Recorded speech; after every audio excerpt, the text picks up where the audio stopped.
आज हम लोग चर्चा करेंगे एमपीपीएससी और यूपीएससी के फोर्थ पेपर में एक महत्वपूर्ण टॉपिक है जिसका नाम है स्टीरियोटाइप, जिसे हिंदी में कहते हैं रूढ़ि युक्ति। स्टीरियोटाइप वैसे देखेंगे तो प्रशासन में प्रत्यक्ष तौर पर या नीति बनाने में प्रत्यक्ष तौर पर इसका कोई आधार नहीं होता है, लेकिन अप्रत्यक्ष तौर पर चाहे वो राजनीति हो, प्रशासन हो या सामाजिक जीवन हो, प्रत्येक स्थान पर स्टीरियोटाइप का प्रभाव होता है। अब यहाँ पर इस क्षेत्र में जब हम तैयारी कर रहे हैं तो फोर्थ पेपर के अध्ययन के दौरान हम इस पर चर्चा करेंगे कि ये स्टीरियोटाइप है क्या। पहली बात तो ये कि स्टीरियोटाइप यानी रूढ़ि युक्ति क्या है, इसका कॉन्सेप्ट समझेंगे। फिर ये देखने का प्रयास करेंगे कि स्टीरियोटाइप का महत्व क्या है और खासकर प्रशासन में इसकी क्या महत्ता है, किस तरह से ये उपयोग में लाया जाता है। तीसरी चीज हम लोग ये यहाँ पर ये भी देखने का प्रयास करेंगे कि स्टीरियोटाइप किस तरह से हमारे परीक्षा के दृष्टिकोण से महत्वपूर्ण है और हमारे सामाजिक जीवन में भी इसकी क्या भूमिका है। इन्हीं सब बातों को लेकर के ये पूरा टॉपिक है और इसमें हम तुलना भी करेंगे कि स्टीरियोटाइप और प्रेजुडाइज में अंतर क्या है और दोनों कैसे एक दूसरे से जुड़े हुए हैं। तो ये इंटरेस्टिंग भी है और साथ ही साथ हमारी परीक्षा के दृष्टिकोण से ये काफी महत्वपूर्ण है और लोगों को इस तरह के प्रश्नों को लिखने में और समझने में थोड़ी दिक्कत भी आती है। तो ये मेरा प्रयास रहेगा कि मैं आपको इसे सरल भाषा में और जो इसकी तथ्यात्मक जानकारी है उसके साथ आपके सामने ला सकूं। कुछ एग्जाम्पल्स भी होंगे और एग्जाम्पल का हमारा मकसद ये रहेगा कि आप स्टीरियोटाइप को बेहतर ढंग से समझ सकें, क्योंकि हमारे समाज में स्टीरियोटाइप के अलग अलग स्वरूप प्रचलित हैं। उसमें से कुछ तो ऐसे हैं जो सीधा सीधा हमारे ऊपर प्रभाव डालते हैं, यानी हमसे सीधे सीधे जुड़े होते हैं। जैसे एक उदाहरण से समझते हैं। जैसे आपने सुना होगा कि गोरखा बहादुर होते हैं। अब देखिए ये एक एग्जाम्पल है स्टीरियोटाइप का। अब जनरली बहुत सारे लोग ये मानने लगे समाज में कि गोरखा यानी जो नेपाल की रहने वाले लोगों का एक समुदाय है जो भारत में भी बड़ी संख्या में लोग रहते थे और स्वतंत्रता आंदोलन से पहले ब्रिटिश शासन काल के दौरान में उन्होंने काफी बहादुरी से कुछ लड़ाइयां लड़ी। तो क्या जितने भी गोरखा हैं वो सभी एक समान रूप से बहादुर हैं? उसमें कुछ ऐसे भी होंगे जो कम बहादुर होंगे या उतने ब्रेव नहीं होंगे, लेकिन फिर भी लोगों के दिमाग में, लोगों के मन मस्तिष्क में, उनके विचार में, उनकी मनोवृत्ति में एक कॉन्सेप्ट आ गया कि गोरखा है मतलब बहादुर है। अब वो उसमें डिफ्रेंशिएट नहीं करते कि वो गोरखा है तो क्या वास्तव में बहादुर है या नहीं बहादुर है, बस एक धारणा बन गई। तो ये मैंने एक छोटा सा एग्जाम्पल आपको दिया कि गोरखा बहादुर है, ये दिमाग में आ गया और ये मूल रूप से ऐसे एस्टैब्लिश हो गया कि ये क्या चीज हो गई, ये एक स्टीरियोटाइप हो गया, यानी कि रूढ़ि युक्ति हो गई। अब यहाँ पर एक दूसरा एग्जाम्पल देखिए। अब दूसरे एग्जाम्पल में जाएंगे। जैसे एक प्राचीन जो सिस्टम था पुराने जमाने में प्रचलित था, जो अंग्रेज हैं वो संयमी और अल्पभाषी होते हैं। अंग्रेज जो हैं वो संयमी और अल्पभाषी होते हैं। अब अंग्रेज अगर संयमी और अल्पभाषी होते हैं, अब ये सबके दिमाग में एक धारणा बन गई, एक कॉन्सेप्ट डेवलप हो गया कि अंग्रेज संयमी और अल्पभाषी होते हैं। अब बहुत से ऐसे ब्रिटिशर्स थे जो अल्पभाषी नहीं थे, बहुत ज्यादा बोलते थे, बहुत ज्यादा संयम भी नहीं रखते थे, अधीर हो जाते थे। तो क्या सारे जो अंग्रेज थे वो एक समान रूप से संयमी थे? तो ऐसे बहुत सारे एग्जाम्पल्स हमको देखने में मिलता है। और आजकल ये जो प्रेजुडाइज है इसका बहुत सारा जो है उपयोग है व्यापार और वाणिज्य के क्षेत्र में, विज्ञापन के क्षेत्र में भी किया जाता है। जैसे मैं एक एग्जाम्पल से आपको बताता हूं। जैसे लाइफ बॉय का एक आता था एडवर्टीजमेंट, जिसमें कहा जाता था लाइफ बॉय है जहां तंदुरुस्ती है वहां। तो क्या तंदुरुस्ती तभी होगी जब लाइफ बॉय होगा? लेकिन ये एक लोगों के दिमाग में ये एक स्टीरियोटाइप यानी एक धारणा बनाने की कोशिश की गई कि लाइफ बॉय है तो तंदुरुस्ती है।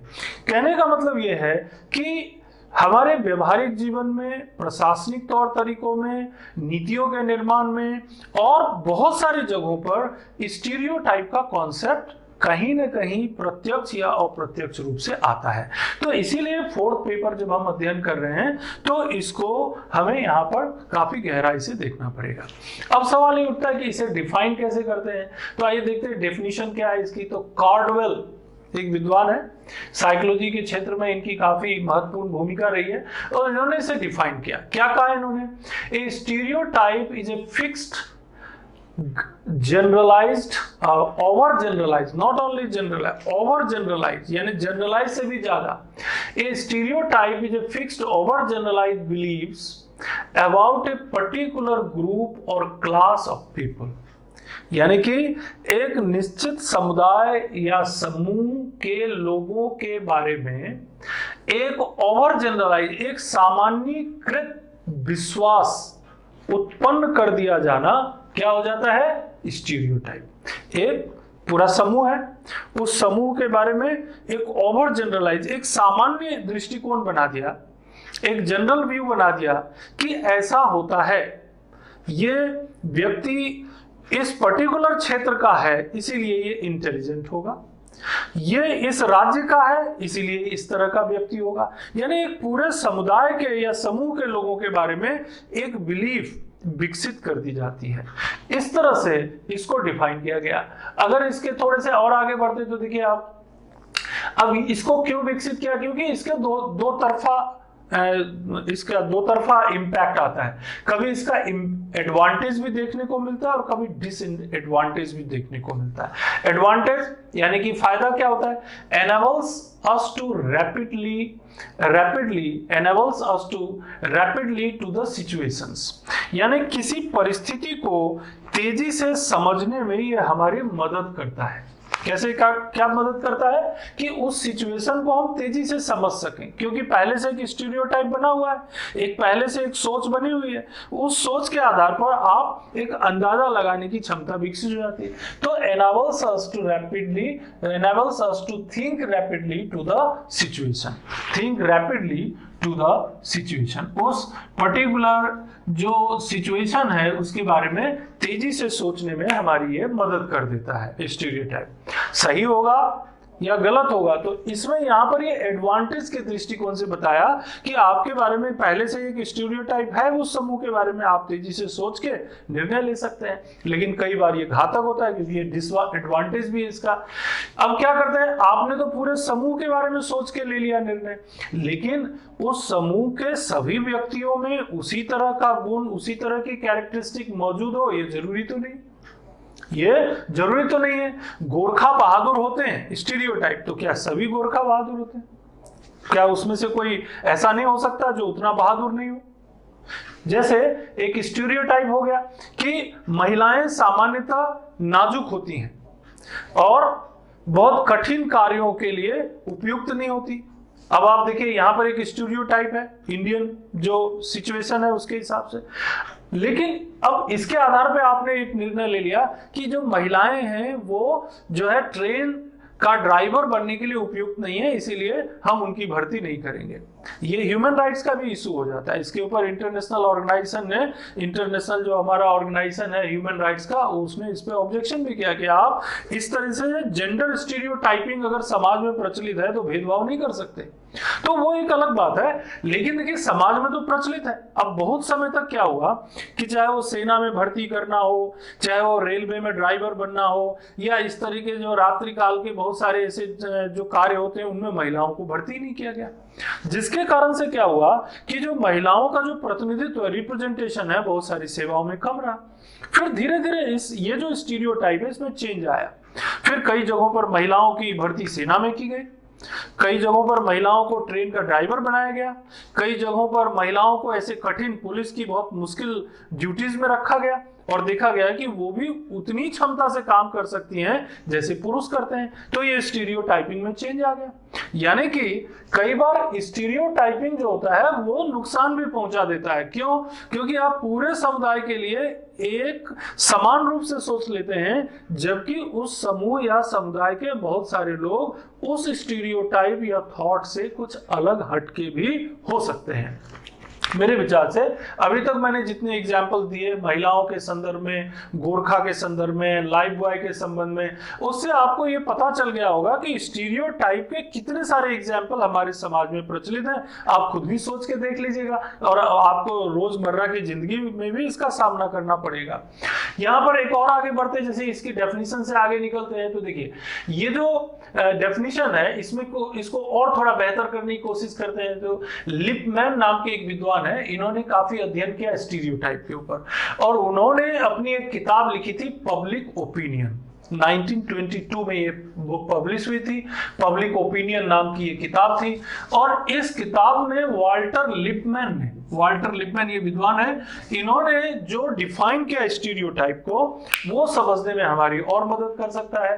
देखिए क्या करते हैं इसमें, तो ये जो है रूढ़ि युक्ति क्या है, स्टीरियोटाइप क्या है, तो विचारों मनोवृत्तियों का संयुक्त रूप है। This is the joint form of the thought and the attitude, यानी हमारे जो विचार है और हमारी जो मनोवृत्ति है उसका मिला जुला रूप है, जुड़ा हुआ रूप है। इसके आधार पर किसी वस्तु, व्यक्ति, समूह या राष्ट्र के बारे में दृढ़ एवं स्थायी प्रतिमा बना लेते हैं। अब स्टीरियोटाइप विचार और मनोवृत्तियों का संयुक्त रूप है और ये जो मनोवृत्ति और विचार का संयुक्त रूप जिसे हम रूढ़ि युक्ति कहते हैं, इसके आधार पर हम क्या करते हैं, किसी वस्तु, व्यक्ति यानी पर्सन, ऑब्जेक्ट, ग्रुप, कंट्री के बारे में दृढ़ और रिजिड और परमानेंट एक इमेज दिमाग में बना लेते हैं। इवन देश के बारे में भी इमेज बना लेते हैं, इवन पूरे समूह के बारे में इमेज बना लेते हैं और कई बार व्यक्ति के बारे में इमेज बना लेते हैं। कई बार ये सब चीजें हमारे लाइफ को इम्पैक्ट करती हैं। अब जैसे बहुत सारी जगहों पर, जैसे अभी टेलीविजन में बहुत से कार्यक्रम आते रहते हैं। अभी कुछ दिन पहले ही जो एक युवा हमारे जो फिल्मी कलाकार सुशांत सिंह राजपूत ने सुसाइड किया। अब उसमें आप टेलीविजन के कार्यक्रमों में देखिए क्या क्या चीजें आती है। अभी एक दिन उस पर एक कार्यक्रम दिखाया जा रहा था कि एक जो फिल्म सिटी में यानी कि हमारे बॉलीवुड क्षेत्र में कुछ ऐसे लोग हैं, ऐसा एक पूरा दल है जो कुछ कलाकारों को इस इंडस्ट्री से बाहर करने के लिए बदनाम करने का काम करते हैं। उनको उनकी कैरियर को खत्म करने के लिए बदनाम गैंग, उसमें टेलीविजन कार्यक्रम में ये शब्द आ रहा था, बदनाम गैंग जो है नाम से वो प्रचलित है। और वो ऐसे ऐसे थॉट्स पेपर के माध्यम से, मीडिया के माध्यम से, सोशल मीडिया के माध्यम से किसी व्यक्ति के बारे में प्रचारित करते हैं कि धीरे धीरे उस व्यक्ति के बारे में लोगों के मन में एक विशेष धारणा, विशेष मनोवृत्ति, विशेष प्रकार का थॉट विकसित हो जाता है। और जब वो व्यक्ति लोगों के सामने आता है तो लोगों को लगता है कि ये व्यक्ति तो उसी तरह का है, जबकि वो बहुत अच्छा इंसान हो सकता है, बहुत मेहनती इंसान हो सकता है, किसी को भी नुकसान नहीं पहुंचाने वाला हो सकता है। लेकिन वो स्टीरियोटाइप का निर्माण एक प्लान्ड वे में कर दिया गया और उसको नुकसान पहुंचाने की कोशिश की गई। तो यहाँ पर स्टीरियोटाइप के फॉर्मेशन में जो है वो बहुत सारे ऐसे लोग होते हैं जो इस तरह के काम करके किसी को बदनाम करके या किसी की तारीफ भी करवा सकते हैं, किसी को प्रशंसा इस तरीके से बना दिया कि ये व्यक्ति हैं, इस जगह के हैं, इस स्थान के हैं, इसीलिए ये बहुत अच्छे होंगे।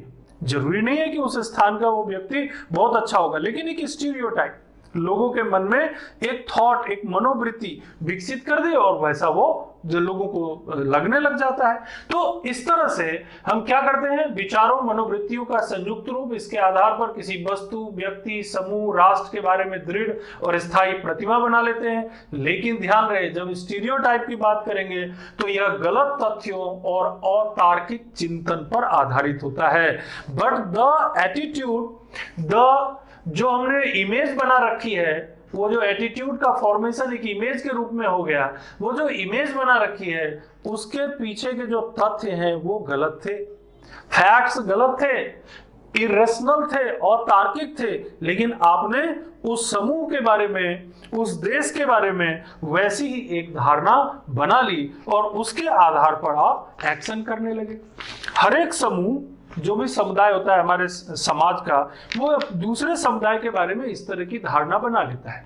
बहुत हमारे भारतीय समाज में जैसे एक जाति आधारित समाज है, तो एक जाति के लोग दूसरे जाति के बारे में, ऊंची जाति वाले हैं तो नीची जाति के लोगों के बारे में, नीची जाति जिसको बोलते हैं, अभी वर्तमान में तो ये सब बदलाव आ रहा है, लेकिन फिर भी अगर आप गहराई में देखेंगे तो थोड़ी जाति व्यवस्था में, क्योंकि जाति व्यवस्था तो मौजूद है भारतीय समाज में, तो जाति व्यवस्था में भी उच्चता और निम्नता की व्यवस्था पाई जाती है। अब ऊंची जाति के लोग निम्न जातियों के बारे में एक धारणा बना के चलते हैं और उसमें बदलाव लाने का प्रयास नहीं करते। जो निम्न जाति के लोग हैं ऊंची जाति के बारे में कुछ एक पर्टिकुलर सोच बना के चलते हैं। तो वो जो विशिष्ट सोच ऊंची जाति का निम्न जाति के बारे में, निम्न जाति का ऊंची जाति के बारे में जो प्रचलित हो जाता है, वो बेसिकली स्टीरियोटाइप है। एक फिल्म का उदाहरण मैं आपको देता हूं। आपने अगर बजरंगी भाईजान पिक्चर देखी है तो देखिए उसमें एक स्टीरियोटाइप का उदाहरण है। उसमें एक जगह फिल्म के दौरान सलमान खान, जो छोटी बच्ची जो मिसप्लेस होके आ गई थी भारत में, तो उससे पूछा ये कहाँ से लाए, क्या कौन है ये, कैसे है? तो उससे पूछा अरे it's a form of example of stereotype. उसने बोला ये लड़की जो है, ये बच्ची जो है गोरी है, सुंदर है, इसीलिए क्या होगी, ये ब्राह्मण होगी। अब आप इस फिल्म को देखिए, वो लाइन आपको मिलेगा। अब उसके दिमाग में क्या डाला गया है, क्या उसके मस्तिष्क में चल रहा है कि ये गोरी है, सुंदर है और बहुत प्यारी सी है, इसीलिए ये ब्राह्मण होगी। इसका मतलब वो ब्राह्मण को उस कैरेक्टरिस्टिक से मेजर करते हैं। उसमें वो जो बजरंगी भाईजान है, उन्होंने उस स्टेटमेंट के माध्यम से स्टीरियोटाइप का जो कॉन्सेप्ट भारत में प्रचलित है उसे प्रदर्शित करने का प्रयास किया। अब उन्हें मालूम नहीं है कि वो क्या बोल रहे हैं, लेकिन it's a form of stereotype. तो ऐसे बहुत सारे एग्जाम्पल आपको समाज में मिलेंगे और कई बार हम खुद भी इस्तेमाल करते हैं ऐसे स्टीरियोटाइप का। तो यहाँ पर ये जो डेफिनेशन है लिपमैन की, ये बात स्पष्ट कर देता है कि किस तरीके से स्टीरियोटाइप का फॉर्मेशन होता है और किस तरह से वो हमें प्रभावित करता है। एक और चीज जो यहाँ पर इन्होंने बताया है, मायर्स एंड फिशर ने, अब देखिए इन्होंने एक कैरेक्टरिस्टिक भी बता दी हमें यहाँ पर। मायर्स एंड फिशर ने कहा किसी समूह के सदस्यों के बारे में एक स्थूल सामान्यीकरण किया जाता है। स्थूल सामान्यीकरण यानी कि ग्रॉस जनरलाइजेशन। किसी समूह के सदस्यों के बारे में स्थूल मतलब सबको एक जैसा मानकर एक जनरलाइज थ्योरी प्रस्तुत कर दी, सभी लोगों को एक समान मान लिया और उसके आधार पर एक सामान्य सिद्धांत प्रस्तुत कर दी। इसमें इंडिविजुअल डिफरेंस को कंसीडर ही नहीं किया जाता। पूरे समूह को एक जैसी विशेषता वाला मान लिया गया और उसमें इंडिविजुअल डिफरेंस के बारे में कुछ भी नहीं माना गया। और इस तरह से किसी समूह के सदस्यों के बारे में एक स्थूल सामान्यीकरण करके उसकी वैयक्तिक भिन्नता पर बिना ध्यान दिए ही क्या करते हैं, वो एक सिद्धांत अपने मस्तिष्क में बना लेते हैं और ये मूल रूप से क्या बन जाता है, स्टीरियोटाइप। ठीक, तो इसमें आपको ये दोनों चीजें समझ में आ गई होगी कि किस तरह से स्टीरियोटाइप का फॉर्मेशन होता है और क्या इसकी कैरेक्टरिस्टिक होती है। कुछ एग्जाम्पल्स भी मैंने आपको बताए यहाँ पर, जैसे अंग्रेज संयमी और अल्पभाषी होते हैं, बिहारी परिश्रमी होते हैं, पंजाबी बहादुर होते हैं, गोरखा बहादुर होते हैं। महिलाओं के संदर्भ में जो स्टीरियोटाइप प्रचलित है उसके बारे में भी एग्जाम्पल दिया, डेफिनेशन भी आपके सामने आ गया।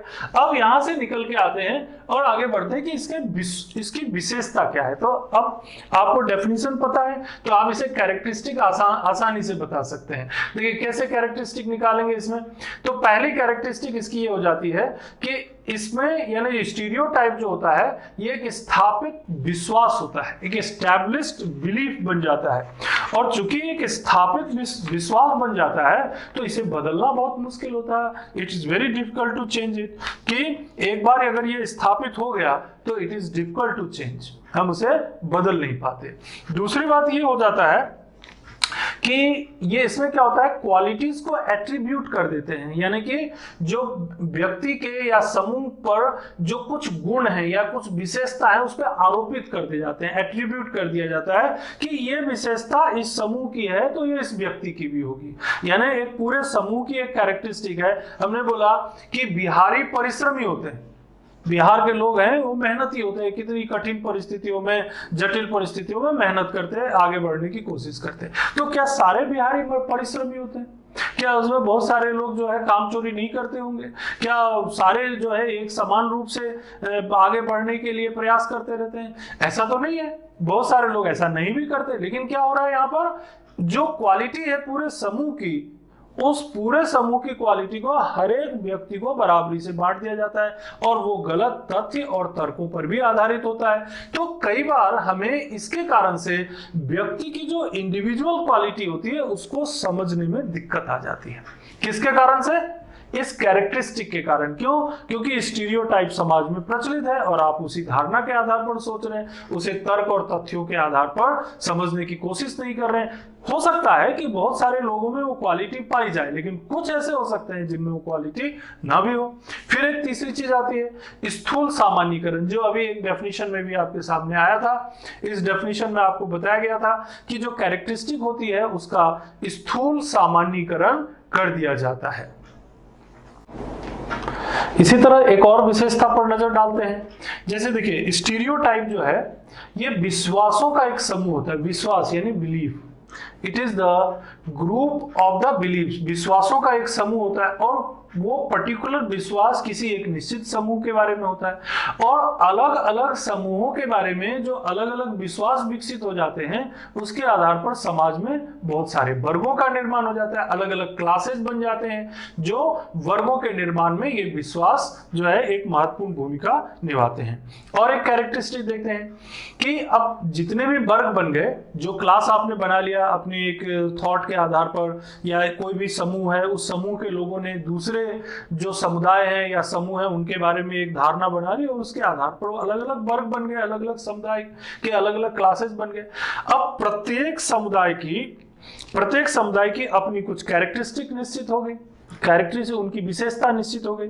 अब ये जो विशेषता निश्चित हो गई, जो शारीरिक या सामाजिक या सांस्कृतिक होती है, वो विशेषता या तो शारीरिक हो सकती है या फिजिकल और द सोशल और द कल्चरल, यानी कि आपने निर्धारित किया कि उनका खान पान, उनका रहन सहन, उनका पहनावा, उनका शारीरिक बनावट इस तरह का है, इसीलिए वो उस पर्टिकुलर समुदाय के सदस्य होंगे।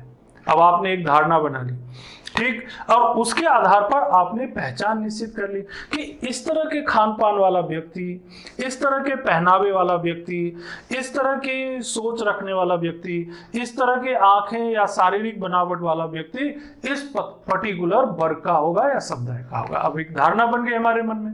अब जब भी उस तरह का व्यक्ति दिखेगा तो आप क्या समझेंगे, वो उसी समुदाय का। और कई बार इसमें गड़बड़ी भी हो जाती है। जैसे आप इसके एक फिल्म में देखिए, आप इसका बेहतर इस्तेमाल किया था उन्होंने, पीके जो आपने पिक्चर देखी होगी, उसमें आपने देखा क्या किया उन्होंने जो हिंदू धर्म के जो बेसिक पहनावे हैं उसको किसी मुस्लिम व्यक्ति को पहना दिया, या मुस्लिम व्यक्ति का जो पहनावा है वो किसी सिख धर्म के लोगों को पहना दिया, जो सिख धर्म का पहनावा था वो किसी ईसाई धर्म के लोगों को पहना दिया। अब उस पहनावे के आधार पर आपने क्या तय कर लिया कि चूंकि ये इस तरह का पहनावा होगा ये ईसाई है, इस तरह का पहनावा है इसीलिए सिख है, इस तरह का पहनावा है इसीलिए ये हिंदू है। अब आपके सामने जब वो व्यक्ति लाए गए तो आपने उन पहनावों के आधार पर ये तय कर दिया ये हिंदू, ये मुसलमान, ये सिख, ये ईसाई। लेकिन ऐसा तो था नहीं। जिस व्यक्ति को जो वस्त्र पहनाया गया, जो कपड़े पहनाए गए, उनके आधार पर आप धर्म को तय कर देते हैं। तो ये भी एक तरह का बहुत बड़ा विस्तृत व्यापक स्टीरियोटाइप है, वर्ल्ड वाइड स्टीरियोटाइप है। क्योंकि ऐसा हो सकता है कि कोई हिंदू व्यक्ति है वो इस्लामिक तौर तरीके से रहना पसंद करता हो, या कोई मुस्लिम है वो हिंदू तौर तरीकों से रहना पसंद करता हो, वैसे पहनावे उसे पसंद हो, या कोई सिख है अब उसको अगर ईसाई या किसी दूसरे धर्म के पहनावे के वस्त्र उन्हें अच्छे लगते हैं वो भी पहन सकते हैं। तो कई बार ऐसा होता है कि समाज में हम लोग एक स्टीरियोटाइप बना लेते हैं कि इनका पहनावा, खान पान, सांस्कृतिक विशेषता इस तरह की है, इसीलिए ये इस समुदाय से जुड़े होंगे। तो स्टीरियोटाइप इस तरह से भी हमारी सोच को प्रभावित करती है। ये भी इसकी एक कैरेक्टरिस्टिक है। फिर और एक देखते हैं कि कई बार क्या होता है कि जो स्टीरियोटाइप होता है ये सकारात्मक भी हो सकता है और नकारात्मक भी हो सकता है। स्टीरियोटाइप की ये कैरेक्टरिस्टिक है कि this can be positive and this can be negative also. कई बार सकारात्मक दृष्टिकोण से बोलते, कई समाज के कई लोगों के बारे में हम सकारात्मक रहते हैं, अच्छा बोलते हैं उनको और वो अच्छी चीजों को एक्सेप्ट करते हैं। जैसे एक स्टीरियोटाइप है सोबर लाइक जज, एक न्यायाधीश की तरह सोबर, है ना। अब यहां पर जज को क्या कर दिया, एक सोबर व्यक्ति के रूप में प्रस्तुत कर दिया। ये पॉजिटिव स्टीरियोटाइप है, मतलब जज है तो वो सोबर ही होंगे, वो अच्छे इंसान होंगे, वो न्यायप्रिय होंगे, शांत रहने वाले व्यक्ति होंगे। तो यहां पर क्या हो गया, एक स्टीरियोटाइप बन गया। तो क्या जो जितने भी जज हैं हमारे समाज में, हमारे समुदाय में, हमारी राजनीतिक प्रशासनिक व्यवस्था में, न्यायिक प्रणाली में, क्या सारे एक जैसे हैं? क्या उनमें अंतर नहीं है? लेकिन ये एक स्टीरियोटाइप है। तो इस तरह से ये स्टीरियोटाइप का प्रचलन जो सकारात्मक और नकारात्मक के रूप में आ जाता है। जैसे महिलाओं के बारे में बहुत सारे स्टीरियोटाइप प्रचलित है, जैसे हमने पहले भी एग्जाम्पल के रूप में आपको बताया कि महिलाएं नाजुक होती हैं, बहुत ज्यादा भावुक होती हैं। अब ये स्टीरियोटाइप बन गया, बहुत ज्यादा भावुक होना, नाजुक होना, कमजोर होना, स्टीरियोटाइप। अब इस स्टीरियोटाइप को आप नकारात्मक रूप में देख सकते हैं, या कई बार यही स्टीरियोटाइप जो है नौकरियों में, काम करने में, इंटरव्यू के दौरान बहुत सारी जगहों पर इम्पैक्ट भी डालता है। तो जो स्टीरियोटाइप है उनकी कैरेक्टरिस्टिक को देखने से ये पता चलता है कि स्टीरियोटाइप हर तरह से, ये नहीं सकारात्मक भी हो सकता है और नकारात्मक भी हो सकता है, लेकिन सामान्यतः तौर पर होता यह है कि स्टीरियोटाइप का जो निर्माण होता है वो बहुत सारे तथ्यों और तर्कों के आधार पर नहीं होता है, बहुत थोड़े से अनुभवों या तथ्यों या तर्कों के आधार पर ही स्टीरियोटाइप का निर्माण हो जाता है और उसी को लोग जो है सामान्य तौर पर सही मानने लग जाते हैं। तो अब यहाँ पर हमें समझने की जरूरत ये पड़ेगी कि स्टीरियोटाइप जो है इसका विकास कैसे होता है। तो 2-3 बिंदुओं में ये स्पष्ट हो जाएगा कि कैसे इसका डेवलपमेंट होता है। तो देखिए, इसके डेवलपमेंट के पीछे 3-4 कारण बड़े पैमाने पर उत्तरदायी होते हैं। जैसे हमारे समाज में क्या रहता है, हमारे समाज में बहुत सारी परंपराएं हैं और लोक रीतियां हैं, कस्टम्स हैं, है ना, ट्रेडिशंस हैं और बहुत सारे ऐसे तौर तरीके हैं जिससे हम देखते भी हैं और सुनते भी हैं और उसको व्यवहार में भी लाते हैं। तो जब उन तौर तरीकों को देखते सुनते हैं तो क्या हो जाता है, हमारे ऊपर धीरे धीरे धीरे बचपन से ही वो एक स्टीरियोटाइप के रूप में एस्टैब्लिश हो जाता है कि शादी होनी है, मतलब शादी की परंपरा ऐसी है तो ऐसी ही होती है, क्या उसे बदल नहीं सकती। शादी होगी तो शादी के दौरान ये जो परंपराएं हैं उसको पालना जरूरी है, उसको मानना जरूरी है, अगर नहीं मानेंगे तो कुछ गड़बड़ हो सकता है। अब वो स्टीरियोटाइप बन गया। अब जब भी कुछ चेंज होता है तो लोगों के मन में ये लगता है कि ये सही नहीं हुआ। तो बहुत सारी जो परंपराएं और रीतियां होती हैं ये स्टीरियोटाइप के निर्माण में मदद करती हैं। दूसरा एक बड़ा कारण होता है इसका सामाजिक और सांस्कृतिक दूरी, जैसे social and the cultural distancing. Social and cultural distances से बहुत सारे स्टीरियोटाइप बनते हैं। जैसे एक जाति के लोग हैं या एक धर्म के लोग हैं, अब वो दूसरे धर्म की जो परंपराएं हैं, जो उनके मूल्य हैं, जो उनकी कार्य प्रणाली हैं, उन सब के बारे में वो उतना सोचने का प्रयास नहीं करते या उनकी निकटता भी उतनी ज्यादा नहीं रहती है। तो जब उनकी क्लोजनेस नहीं रहती है तो वो दूसरे धर्म की या जाति की परंपराओं को समझ नहीं पाते और उसके कारण क्या होता है, धीरे धीरे एक अंतर उत्पन्न हो जाता है और एक धारणा बन जाती है, जो मैंने शुरू में बताया कि विचार और मनोवृत्तियां संयुक्त रूप से एक इमेज क्रिएट कर लेती है कि वो फलना जाति का व्यक्ति है तो उसके अंदर यही क्वालिटी होगी और इसी तरह का व्यवहार वो करेगा, जबकि सभी व्यक्ति वैसा व्यवहार करें या वैसी क्वालिटी हो ये जरूरी नहीं है, लेकिन आपने धारणा बना ली। तो विभिन्न जातियों और धर्मों के बीच जो कल्चरल और the social and the social difference होता है, जो सामाजिक दूरी होती है, वो भी ये जो है स्टीरियोटाइप यानी कि रूढ़ि युक्ति के विकास का कारण होता है। अलग अलग वर्ग समाज में अलग अलग वर्ग है, छात्र वर्ग है, शिक्षक वर्ग हैं, मजदूर वर्ग हैं, मालिक वर्ग हैं, कितने सारे हमारे यहाँ क्लासेस डेवलप हो जाते हैं। कंप्यूटर के फील्ड में काम करने वाला अलग क्लास है, खेतों में काम करने वाला किसानों का अलग वर्ग है। अब सबकी जरूरतें अलग है, सबकी परिस्थितियां अलग हैं, काम का नेचर अलग है, काम का वातावरण अलग है। अब अलग अलग वातावरण में काम करते हुए, अलग अलग परिस्थितियों में काम करते हुए क्या हो जाती है, उनकी धारणा, उनके विचार, उनकी मनोवृत्ति अलग अलग होती है और वो दूसरे समुदाय यानी दूसरे वर्ग के लोगों के बारे में कुछ अलग अलग तरीकों से सोचने लग जाते हैं। पूंजीपति वर्ग है तो उन्होंने सोचा ये मजदूर लोग तो काम करना ही नहीं चाहते, इन्हें तो फोकट का पैसा चाहिए। अब एक धारणा बन गई, स्टीरियोटाइप किसके, तो पूंजीपति वर्ग में या मालिक वर्ग में या ये जो उद्योगपति वर्ग में। लेकिन क्या सारे मजदूर मेहनत नहीं करना चाहते? क्या सारे मजदूर हैं जो काम नहीं करना चाहते हैं? क्या सारे मजदूर ऐसे हैं जो कठिन से कठिन परिस्थितियों में संघर्ष नहीं करना चाहते हैं? ऐसा तो नहीं है, बहुत से मजदूर हैं, बहुत मेहनत करते हैं और उन्हीं लोगों की मेहनत के कारण कई बार जो है बहुत बड़े बड़े उद्योग संचालित किए जाते हैं। तो लेकिन एक स्टीरियोटाइप प्रचलन में आ गया। इस कंसेप्ट के आधार पर जो है एक थ्योरी भी प्रचलित हो गई थी, McGregor X and Y theory. ये बहुत पुरानी थ्योरी है, मैकग्रेगर्स, लोक प्रशासन में, पब्लिक एडमिनिस्ट्रेशन में लोग पढ़ते हैं इसको, मैकग्रेगर्स एक्स एंड वाई थ्योरी। इसमें क्या करते हैं कि जो एक्स थ्योरी होता है ना, उसमें जो लेबर क्लास होता है, मजदूर वर्ग होते हैं या कर्मचारी, उनके बारे में नकारात्मक थॉट को रखा जाता है, निगेटिव थॉट को रखा जाता है। मतलब ये काम नहीं करना चाहते हैं, काम चोरी करना चाहते हैं, उन्हें मुफ्त का वेतन चाहिए और उसके आधार पर मैनेजमेंट अप्लाई किया जाता है। तो यहां पर स्टीरियोटाइप क्या बना लिया उन्होंने कि काम नहीं करना चाहते हैं और उसके आधार पर मैनेजमेंट का सिद्धांत विकसित किया। और एक दूसरी थ्योरी भी है मैकग्रेगर की, उन्होंने बोला वाई थ्योरी। वाई में क्या है, नहीं इंसान है तो काम करना चाहते हैं, मेहनत करना चाहते हैं और नाम कमाना चाहते हैं, हर एक व्यक्ति महत्वाकांक्षी होता है, ऐसा थॉट बना लिया, उसके आधार पर मैनेजमेंट विकसित कर लिया। अब ये दोनों स्टीरियोटाइप है, एक में श्रमिकों को मेहनती माना गया, महत्वाकांक्षी माना गया, मेहनत करने के लिए समर्पित माना गया, और दूसरे में जो है कम मेहनती, कम समर्पित, काम चोरी करने वाला माना गया और उसके आधार पर उन्होंने अपनी मैनेजमेंट प्रबंध की थ्योरी विकसित कर ली। अब देखिए इसका यहां बताने का मेरा मकसद क्या है कि ये जो स्टीरियोटाइप जो समाज में प्रचलित रहता है या जो स्टीरियोटाइप लोगों के दिमाग में रहता है, उसके आधार पर बड़े बड़े कंसेप्ट विकसित होते हैं, प्रबंध के तरीके विकसित होते हैं, विज्ञापनों में उसका इस्तेमाल किया जाता है।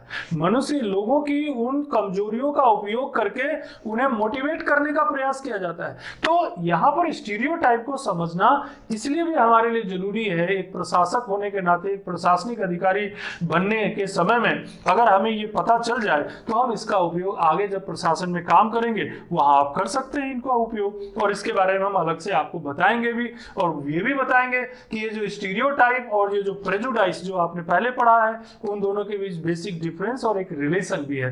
तो प्रेजुडाइस, स्टीरियोटाइप और साथ ही साथ इनकी प्रशासन में कैसे उपयोगिता होती है, इसके बारे में भी अलग से चर्चा होगी।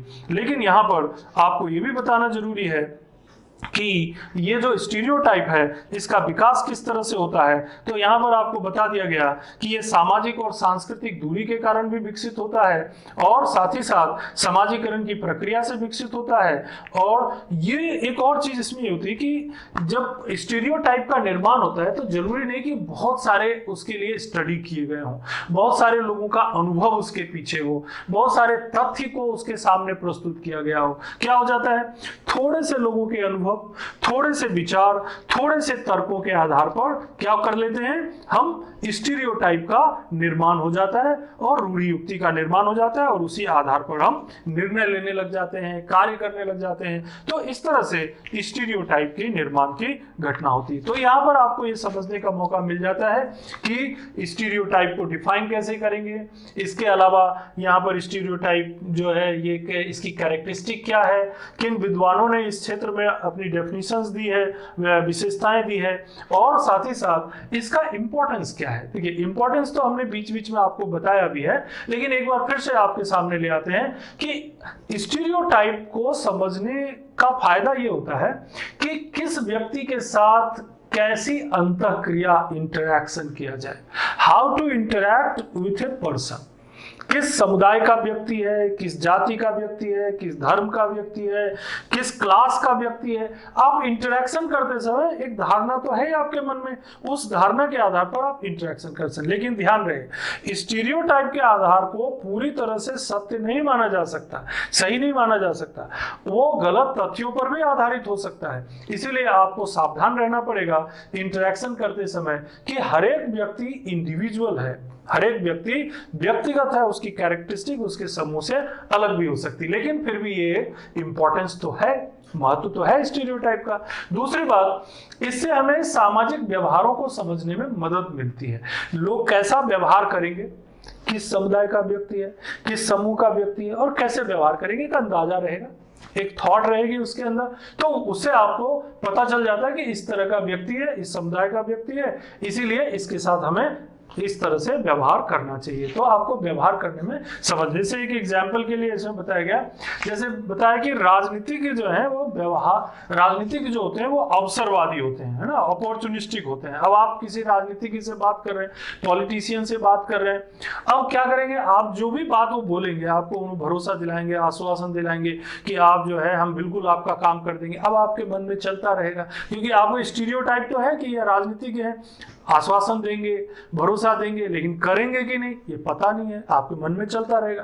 तो आप क्या करेंगे, उसमें खोजबीन करते रहेंगे और बार बार वो उस पॉलिटिशियन के संपर्क में रहेंगे, उनको याद दिलाते रहेंगे, सर आपने मुझे ऐसा कहा था, आपने मेरे ऊपर ये जो है वादा किया था, प्लीज आप इसे कर दीजिए। तो यहाँ क्या हो गया, उस स्टीरियोटाइप की कैरेक्टरिस्टिक के कारण आप लगातार अपने तरीके से उसे डील करने की कोशिश करते हैं। और क्या चीज इसमें आपको देखने को मिलता है कि ये जो होता है ये परिस्थिति को समझने में भी मदद करता है। जो स्टीरियोटाइप होता है ये किसी सिचुएशन को समझने में हमारी मदद करते हैं। इसके अलावा हम इसके आधार पर पूर्वानुमान लगा सकते हैं, एंटिसिपेट कर सकते हैं कि इस समुदाय का व्यक्ति है, ये पर्टिकुलर कास्ट का व्यक्ति है, पर्टिकुलर धर्म का व्यक्ति है, इनकी कल्चर इस तरह का है, ट्रेडिशन इस तरह का है, इसीलिए इन परिस्थितियों में इस तरह का व्यवहार करेंगे। आप समझने लग जाते हैं, एंटिसिपेट करने लग जाते हैं। तो जब आप कोई नीति बनाएंगे, कोई कानून बनाएंगे, जब आप कोई निर्णय लेंगे, कोई योजना क्रियान्वित करेंगे, उस समय आप इसका ध्यान रखेंगे। तो आप जो है, और भर्ती करने में, अगर मान लो किसी की भर्ती करनी है, रिक्रूटमेंट करना है, तब भी आपको ये सब चीजों का ध्यान रखने का मौका मिल जाएगा। सामाजिक व्यवहार को नियंत्रित करने में मालूम है कि ये जो व्यक्ति हैं, ये जिस समुदाय से आते हैं उनमें इस तरह की प्रवृत्ति प्रचलित है। मालूम है कि ये एक ऐसी कम्युनिटी के व्यक्ति हैं जहां पर शराब पीना जो है एक सामान्य बात है, आम बात है। तो आप क्या करेंगे, भाई अब महत्वपूर्ण काम है और उस महत्वपूर्ण काम की जिम्मेदारी उनको देनी है आपको, तो आप क्या कहेंगे उनको, भाई देखिए आप जो है ये काम आपको हम तभी सौंप सकते हैं जब आप जिस कम्युनिटी से आते हैं उसमें चूंकि शराब पीना एक आम बात है, सामान्य बात है, तो आप अगर शराब पी के काम करेंगे तो ये संभव नहीं होगा। आप उन्हें पहले से ही एंटिसिपेट करके उन्हें बता सकते हैं। लेकिन साथ में ये भी ध्यान रखना पड़ेगा कि वो उस पर्टिकुलर समुदाय का व्यक्ति है, लेकिन जरूरी नहीं कि वो शराब पिए। ये भी हो सकता है कि वो बिल्कुल भी शराब न पिए और कभी भी शराब न पिया और आगे भी न पिएगा। तो आपको इन बातों को, यानी प्रशासन में काम करते हुए इन बातों को समझना और उसके आधार पर निर्णय लेने का भी मौका मिलता है। व्यावसायिक प्रचार में इसका उपयोग होता है। जब कोई एडवर्टीजमेंट वगैरह बनता है, जैसे एक बहुत पुराना एडवर्टीजमेंट आता था, मुझे याद आ रहा है, जो बीवी से करते हैं प्यार प्रेस्टीज से कैसे करे इनका, एक प्रेस्टीज कुकर होता था और उसको प्रचार करने के लिए उन्होंने ये बना दिया स्टेटमेंट, अगर बीवी से प्यार करते हैं तो प्रेस्टीज कुकर आप खरीदिए। मतलब बीवी से प्यार करना, जनरली भारत में इस तरह की रहती व्यवस्था, सोच रहती है कि भाई अगर, तो उनके लिए जो है ज्यादा से ज्यादा लोग चीजें जुटाने की कोशिश करते हैं और प्रेशर कुकर जो है वो एक खाना बनाने में सुविधाजनक चीज हो जाती है। तो उन्होंने इसी स्टीरियोटाइप का उपयोग करके और ये जो है बना दिया स्टेटमेंट। नीतियों के क्रियान्वयन के समय, निर्णय करते समय या कोई सामाजिक या राजनीतिक कोई कार्यक्रम को लागू करते समय भी स्टीरियोटाइप जो होता है वो हमारी मदद करता है। तो इस तरह से ये इसका महत्व है। महत्व के बारे में आपको यहाँ पर बताया। समन्वय करने में, अगर आप कोई ऑर्गेनाइजेशन के कोई अधिकारी हैं, उच्च पद पर हैं, तो आपको विभिन्न विभागों के बीच एक कोऑर्डिनेशन करना पड़ता है, समन्वय करना पड़ेगा। तो किस विभाग का व्यक्ति किससे संदर्भित है, उसकी किस तरह की मनोवृत्ति या सोच है, उसके अंदर जो है वो जिस समुदाय से संबंधित है उसके बारे में क्या स्टीरियोटाइप प्रचलित है, क्या रूढ़ि युक्तियां प्रचलित है। अब आपको पता है ये सब चीजें, तो आप क्या करेंगे, कोऑर्डिनेशन के दौरान, डेलीगेशन के दौरान, डेलीगेशन का अभी मैंने एग्जांपल बताया कि अगर कोई व्यक्ति है और उसे आप कोई काम सौंप रहे हैं और उस आपको मालूम है कि ये जिस पर्टिकुलर समुदाय का व्यक्ति है, समूह का व्यक्ति है, वहां पर इस तरह की कुछ गतिविधियां प्रचलित है कि उस काम के लिए वो उपयुक्त नहीं होगा, तो आप उसे पहले से ही सावधान कर देंगे कि भाई ये काम तो हम आपको सौंप रहे हैं, लेकिन आपको इस तरह की टेंडेंसी अपने अंदर लानी पड़ेगी। तो इस तरह से बहुत सारे ऐसे स्टीरियोटाइप का उपयोग जो है प्रशासन में देखने को मिलता है। अब यहाँ पर हम आपसे चर्चा इस बात पर करेंगे कि ये जो स्टीरियोटाइप है और ये जो प्रेजुडाइस है, इन दोनों के बीच अंतर क्या है, क्या डिफरेंस है दोनों में, और साथ ही साथ ये भी आपको बताएंगे ये स्टीरियोटाइप और इसमें प्रेजुडाइस में अंतर क्या है, डिफरेंस क्या है, दोनों में रिलेशन क्या है, और कैसे ये प्रशासन के क्षेत्र में और अन्य क्षेत्रों में उपयोग में लाए जाते हैं। इसी से रिलेटेड एक कॉन्सेप्ट आ जाता है स्टीरियोटाइप थ्रेट, इसके ऊपर भी हम चर्चा करेंगे।